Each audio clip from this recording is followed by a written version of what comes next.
7월분 재산세 고지서를 받은 김경진 씨는 깜짝 놀랐습니다. 서울 강남구 삼성동에 사는 김 씨는 작년 7월 재산세로 198만 원을 냈는데 올해는 30% 가까이 오른 256만 원을 내야 하기 때문입니다. 9월분까지 합하면 작년보다 116만 원을 더 내야 하는 상황.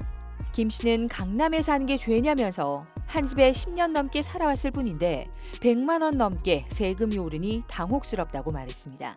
또 월급은 그대로인데 대출금과 교육비에 이제는 세금까지 더 내야 하니 생활이 점점 팍팍해진다고 토로했습니다.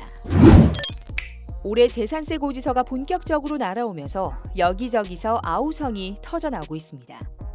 재산세가 크게 오른 이유는 과세 표준이 되는 공시가격이 상승했기 때문. 특히 서울은 다른 시도에 비해 공시가격 상승폭이 컸습니다. 공시가격 상승률이 높은 강남구와 서초구의 재산세는 상한선인 30%까지 오른 경우가 적지 않았습니다.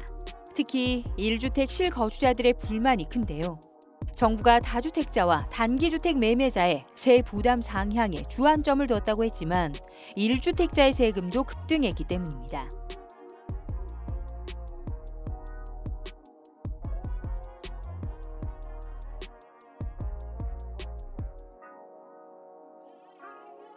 정부의 부동산 정책에 뿔난 시민들은 실검 챌린지를 앞세운 온라인 항의에 더해 지난 18일에는 오프라인 집회까지 열었습니다.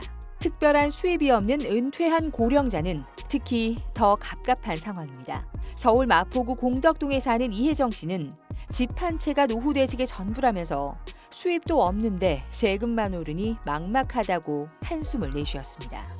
자기 대선 주자 중 한 명인 이재명 경기지사는 평생 한 채 가지고 잘 살아보겠다는데 집값이 올랐다고 마구 세금을 때리면 안 된다며 정부의 부동산 정책을 비판했습니다. 그는 오히려 1가구 1주택에 대해서는 세율을 완화해야 한다고 강조했습니다. 전문가들은 1가구 1주택 실거주자는 재산세를 면제해주는 제도를 고민해봐야 한다고 조언합니다. 15억 이하의 경우에는 재산세를 면제하고 15억이 넘어가는 주택에 대해서는 재산세를 부과하고 이렇게 이제 좀 나누어서 조세 체계를 가져가게 되면 이제 실소유자나 1가구 1주택자의 세금들을 좀 우리가 이제 안정적으로 가져갈 수 있지 않겠느냐. 재산세에 더해 9억 원 이상 주택 보유자를 대상으로 하는 종합부동산세 역시 논란을 예고하고 있습니다.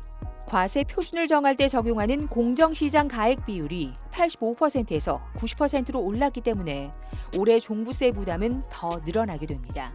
게다가 종부세는 세 부담 상한선이 200%여서 작년보다 최대 3배까지 늘어날 수 있습니다.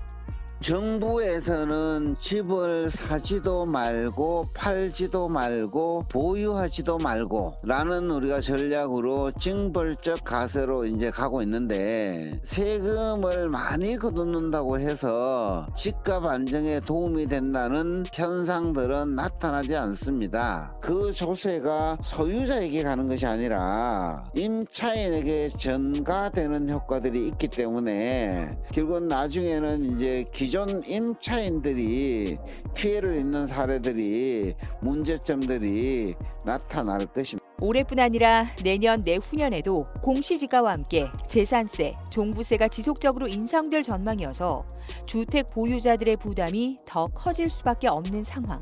일각에서는 조세 저항 운동이 더 확산할 수 있다는 우려가 나오고 있습니다.